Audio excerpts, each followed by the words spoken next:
ஒரு பையில் நீங்கள் எந்த அளவுக்கு மதிப்பை கூட்டுறீங்களோ, அதுக்கான வேல்யூவை கூட்டுறீங்களோ, அந்த அளவுக்கு இந்த பைக்கான விலை இருக்குது. ரொம்ப சிம்பிளாக சொல்லணும்னா, ஒரு பை எப்படி 1000 ரூபாய்க்கு விற்கலாம், அந்த மாதிரி நம்ம சிந்திச்சா மட்டும்தான் இந்த தொழிலில் நம்ம வந்து பெரிய ஆள் ஆகும். இந்த சணல் பையை ஒருத்தர் வாங்க போகிறாரு அப்படின்னா, அது வாங்குறவருக்கு என்ன நன்மை கொடுக்க போகுது, இது ஒன்று. இன்னொன்று, எந்த வகையில் இந்த சணல் பை அவரோட வாழ்க்கை தரத்தை உயர்த்த போகுது, இது 2. 3வது, இந்த சணல் பையோட நன்மையை பற்றி அவருக்கு என்ன தெரியுது, இதை அவர் ஒரு பொக்கிஷமாக பார்க்குறாரா அப்படின்னா அந்த பையோட விலை மதிப்பு கூடுது. வணக்கம். இன்றைக்கி நம்ம சணல் பை தொழிலில் எந்த அளவுக்கு லாபம் இருக்குது அப்படின்னு சொல்லிட்டு பார்க்க போகிறோம். இந்த தொழில் ஒரு கடினமான தொழில் தான் அப்படின்னு இருந்தாலும், இந்த தொழிலில் மற்ற தொழிலை விட ஒரு பெரிய அட்வான்டேஜ் இருக்குது. அது என்னன்னு பார்த்தீங்கன்னா, இந்த தொழிலில் நம்ம பண்ணுற பொருட்களுக்கு நம்மளே விலை நிர்ணயம் பண்ணுறதுக்கு ஒரு வாய்ப்பு நமக்கு கொடுக்கப்படுது. நம்மள நிறைய பேர் நினைக்கிறோம், இப்போது ஒரு பை இருக்குது அப்படின்னா அந்த சைஸ் பையை மற்றவங்க என்ன விலைக்கு கொடுக்குறாங்களோ அதே விலைக்கு தான் நம்மளும் கொடுக்கணும் அப்படின்னு நினைக்கிறோம். ஆனால் அப்படி கிடையாது, அப்படி இருக்கணும்னு அவசியம் கிடையாது. அதுக்கு காரணம் என்னன்னு பார்த்தீங்கன்னா, இப்போ அதில் போடுற மூலப்பொருட்கள் ஒரு விஷயம்னு சொல்லலாம். ஒரு எக்ஸாம்பிளுக்கு சணல் துணி 65 ரூபாய்க்கு ஆரம்பித்து ஒரு 180 190 வரைக்கும் ஒரு மீட்டருக்கான விலை போகுது.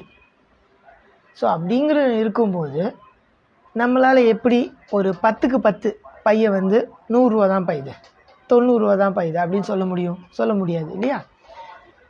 ஸோ ஒரு பையோட விலை எப்படி நிர்ணயிக்கப்படணும் அப்படின்னு என்ன கேட்டிங்கன்னா, இந்த பையில் நம்ம எந்த அளவுக்கு தரமான மூலப்பொருட்கள் போட்டிருக்கோம், இன்னொன்று எந்த அளவுக்கு இதை தரமாக தச்சிருக்கோம், இன்னொன்று எந்த அளவுக்கு இந்த பை எவ்வளோ அரிதாக இருக்குது மார்க்கெட்டில். இந்த மாதிரி பையங்க மார்க்கெட்டில் எந்த அளவுக்கு அவைலபிலிட்டி இருக்குது அப்படிங்கிறத பார்த்தும் இந்த பையோட விலை மாறுது. ஸோ உங்களோட பை எப்போவுமே இன்னொரு பை மாதிரி இல்லை அப்படிங்கிற பட்சத்தில் உங்களோட பைக்கான விலை மதிப்பு கூடுது, அதனால் விலையும் கூடுது. இது நிறைய தொழிலில் இல்லாத ஒரு பெரிய அட்வான்டேஜ் இந்த தொழிலில் இருக்குது. ஒரு பையில் நீங்கள் எந்த அளவுக்கு மதிப்பை கூட்டுறீங்களோ, அதுக்கான வேல்யூவை கூட்டுறீங்களோ, அந்த அளவுக்கு இந்த பைக்கான விலை இருக்குது. இப்போ நீங்கள் 50 ரூபாய்க்கும் பை நம்ம மார்க்கெட்டில் கிடைக்கிது, அதே பை 5000 ரூபாய்க்கும் கிடைக்கிது. அதே பைன்னு சொல்லப்போனால், அதே பையன் நான் ஏன் சொல்கிறேன்னா, அதே மூலப்பொருள் தான், அதுவும் மூலப்பொருள் கொஞ்சம் வித்தியாசமாக இருக்கும். ஆனால் பண்ண வழிமுறை வேறு, அதை சந்தைப்படுத்துகிற வழிமுறை வேறு. இன்னொன்று, அதில் பாதி விஷயங்கள் வச்சு கையிலேயே பண்ணியிருப்பாங்க. ஸோ ரொம்ப சிம்பிளாக இப்போ சொல்லணுன்னா, அது மாதிரி இன்னொரு பை கிடையாது உலகத்தில் அப்படின்னு இருக்கும்போது அந்த பைக்கான விலை மதிப்பு கூடுது. ஸோ நான் ஸ்டூடெண்ட்ஸுக்கு அடிக்கடி ஒரு விஷயம் சொல்கிறது என்னென்னா, பல்க் ஆர்டர்ஸ் எடுக்கிறதுக்கு பதிலாக அதையும் செய்யலாம், அது ஒரு சைடில் இருக்கட்டும். ஆனால் இன்னொரு விஷயம் என்னென்னா, வாரத்தில் ஒரு நாள் ஒரு 3 மணி நேரம் 2 மணி நேரமாச்சும் ஒதுக்கி இந்த பையை எப்படி நம்ம வித்தியாசமாக செய்யலாம், இந்த பையோட விலை மதிப்பை எப்படி கூட்டலாம். ரொம்ப சிம்பிளாக சொல்லணும்னா, ஒரு பை எப்படி 1000 ரூபாய்க்கு விற்கலாம், அந்த மாதிரி நம்ம சிந்திச்சா மட்டும்தான் இந்த தொழிலில் நம்ம வந்து பெரிய ஆள் ஆக முடியும். ஸோ நீங்கள் கொஞ்சம் நிறைய எஃபோர்ட் போட வேண்டியது இருக்கும், உங்கள் பாதையை மாற்ற வேண்டியது இருக்கும். ஒன்றும் இல்லை, கொஞ்சம் நம்ம யோசித்தாலே போதும். நமக்கு வந்து வாழ்க்கையில் நம்ம நிறைய விஷயத்தை நம்ம பார்த்துருப்போம், பார்க்குற இடத்துல எல்லாருமே நமக்கு ஐடியாஸ் இருக்குது. ஸோ நான் கேட்ட கேள்விக்கு பதில் என்னென்னா, ஒரு சணல் பையை 20% லாபம் வைக்கலாம், 2000% லாபம் வைக்கலாம். இப்போ நம்ம ரோட்லலாம் பார்க்குறோம், ரோட்டில் மூங்கில் கூட பின்னி விற்றுக்கிட்டு இருக்காங்க.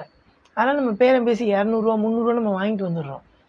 ஆனால் அதே மூங்கில் கூட ஒரு ஃபீனிக்ஸ் மால்லையோ இல்லை ஒரு பெரிய ஒரு இடத்துல இருக்கும்போது அதே கூட 4000 ரூபா 5000 ரூபான்னு கொடுத்து வாங்கிட்டு வராங்க. எல்லாமே ஒன்று தான். அப்போ மட்டும் அந்த விலை மதிப்பு எப்படி கூடியிருக்கு. இப்போ இந்த சணல் பையை ஒருத்தர் வாங்க போகிறாரு அப்படின்னா, அது வாங்குறவருக்கு என்ன நன்மை கொடுக்க போகுது, இது ஒன்று. இன்னொன்று, எந்த வகையில் இந்த சணல் பை அவரோட வாழ்க்கை தரத்தை உயர்த்த போகுது, இது 2.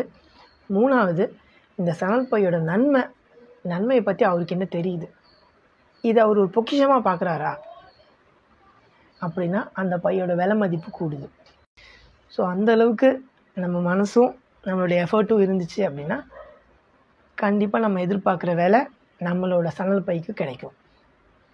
இதுவும் ஒரு லாபகரமான தொழிலாக அமையும் இருக்கும்.